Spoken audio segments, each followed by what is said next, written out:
Hello friends, welcome to my channel Radhe Radhe. आज मैं आपके साथ में शेयर करने वाली हूँ निर्जला एकादशी व्रत की सरल पूजा विधि। निर्जला एकादशी का व्रत ज्येष्ठ माह के शुक्ल पक्ष में पड़ने वाली एकादशी को किया जाता है। फ्रेंड्स, निर्जला एकादशी को भीमसेनी एकादशी के नाम से भी जाना जाता है क्योंकि यह व्रत सबसे पहले भीमसेन जी ने किया था।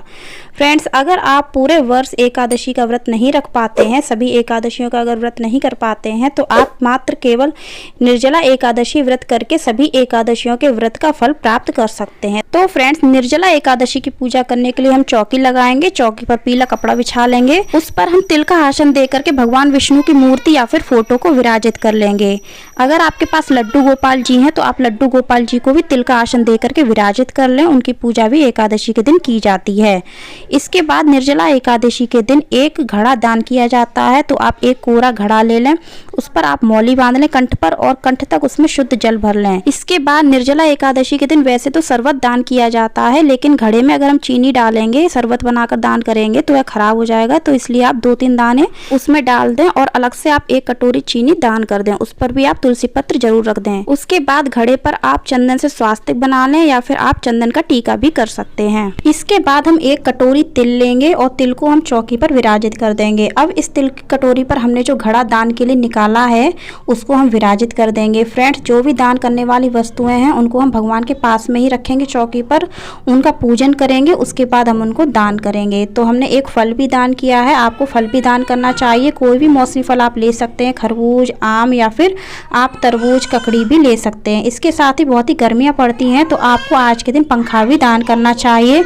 अगर हो सके तो आप चप्पलें भी आज के दिन दान कर सकते हैं। अब हम थोड़े से तिल का आसन दे करके भगवान गणेश जी को भी चौकी पर विराजित करेंगे। अगर आपके पास गणेश जी की मूर्ति है तो आप मूर्ति विराजित कर सकते हैं, नहीं तो आप सुपारी पर कलावा लपेट कर गणेश जी मान करके उनको चौकी पर विराजित कर सकते हैं, पूजन कर सकते हैं। इसके साथ ही हम तिल का आसन दे करके एक शुद्ध देसी घी का दीपक भी प्रज्वलित कर लेंगे।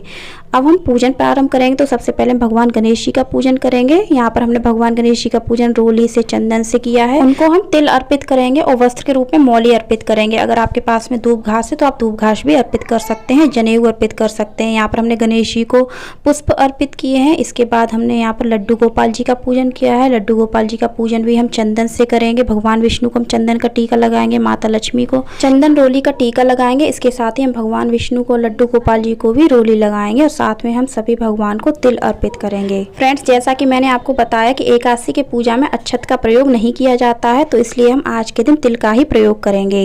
इसके बाद हमने जो दीपक प्रज्वलित किया है उसका पूजन भी हम चंदन से, रोली से और तिल के साथ में करेंगे। जो घड़ा रखा हुआ है उसका पूजन भी हम चंदन से, रोली से और तिल से करेंगे। इसके बाद हम भगवान विष्णु को वस्त्र के रूप में मौली अर्पित करेंगे, माता लक्ष्मी को मौली अर्पित करेंगे, साथ में लड्डू गोपाल जी को भी हम वस्त्र रूप में मौली अर्पित करेंगे। अगर आपके पास जनेऊ है तो आप भगवान विष्णु को जनेऊ अर्पित कर सकते हैं। अब हम सभी भगवान को पुष्प अर्पित करेंगे।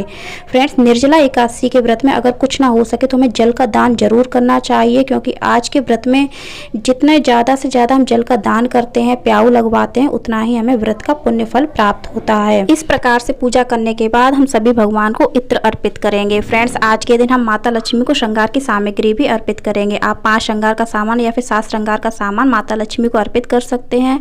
इसके अलावा फ्रेंड्स, एकादशी की पूजा में अन्न का भोग नहीं लगाया जाता है, तो यहाँ पर हमने आम रस का भोग सभी भगवान को लगाया है। ध्यान रखें, भगवान विष्णु को या फिर लड्डू गोपाल जी को आप जो भी भोग लगाएं उसमें तुलसी पत्र या फिर तुलसी दल जरूर डालें। इसके बाद गणेश जी को हम अलग से भोग लगाएंगे। यहाँ पर मैंने अलग से आमरस का भोग लगाया है जिसमें मैंने तुलसी पत्र नहीं डाला है। अब हम सभी भगवान को फलों का भोग लगाएंगे। तो आप कोई भी 5 मौसमी फल ले सकते हैं जिनका भोग आप भगवान को लगा सकते हैं, नहीं तो आप 1 फल का भोग भी अर्पित कर सकते हैं। अब हम पूजा में दक्षिणा अर्पित करेंगे। दक्षिणा हमारी पूजा में जो भी कमी रह जाती है उसकी पूर्ति करती है। इसके साथ ही हम चौकी पर भगवान के लिए जल रखेंगे। अब हम हाथ में थोड़े से तिल लेंगे, पुष्प लेंगे और निर्जला एकादशी व्रत की कथा पढ़ेंगे। फ्रेंड्स, निर्जला एकादशी व्रत में कथा पढ़ना अनिवार्य होता है। बिना कथा पढ़े या फिर सुने यह व्रत पूर्ण नहीं माना जाता है। कथा संपन्न हो जाने के बाद हमने जो हाथ में तिल और पुष्प लिए हैं उनको हम भगवान के चरणों में अर्पित कर देंगे और सभी भगवान के हम चरण स्पर्श करेंगे। इसके बाद हम सभी को धूप दिखाएंगे और आरती करेंगे। सबसे पहले हम भगवान गणेश जी की आरती करेंगे, फिर हम भगवान विष्णु की आरती करेंगे, माता लक्ष्मी की आरती करेंगे, साथ में हम लड्डू गोपाल जी को भी आरती दिखाएंगे। इस प्रकार से हमारी आरती संपन्न हो जाती है। आरती संपन्न हो जाने के बाद हम आरती के चारों ओर जल घुमाएंगे और फिर से हम सभी के चरण स्पर्श करेंगे। भगवान गणेश जी के चरण स्पर्श करेंगे, माता लक्ष्मी के चरण स्पर्श करेंगे, भगवान विष्णु के चरण स्पर्श करेंगे, साथ में हम लड्डू गोपाल जी के भी चरण स्पर्श करेंगे और पूजा में हमसे जो भी भूल चूक हुई हो उसके लिए हम क्षमा याचना करेंगे, परिवार की सुख समृद्धि की कामना करेंगे। साथ में हम सभी भगवान को आरती भी दिखाएंगे। इस प्रकार से फ्रेंड निर्जला एकादशी व्रत की पूजा की जाती है। अब हम दान कैसे करेंगे, तो दान करने के लिए हमने जो भी घड़ा लिया था, चीनी ली थी, चीनी का पात्र भी हम घड़े के मुख पर रख लेंगे। साथ में हमने जो पंखा था दान करने वाला उसको भी हम एक तरफ रख लेंगे और जो फल था, जो हमने फल दान किया है, खरबूज, ककड़ी, आम या फिर तरबूज, उनको हम ले लेंगे। यहाँ पर आप जो भी वस्तुएं दान करना चाहते हैं उनको आप सभी को एक साथ ले सकते हैं। इसके बाद दान की हुई वस्तुओं के साथ में हम थोड़े से पैसे भी रखेंगे। अब हाथ में हम थोड़ा सा जल लेंगे और दान की हुई वस्तुओं के चारों ओर से हम इस तरह से घुमा देंगे। यह प्रक्रिया में 2 बार करनी होती है। दान करने के बाद हम दान की हुई वस्तुओं के चरण स्पर्श कर लेंगे और हाथ जोड़ लेंगे। इस प्रकार से यह दान किया जाता है।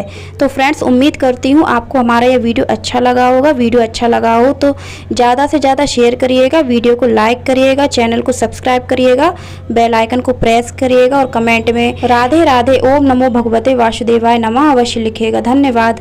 राधे राधे।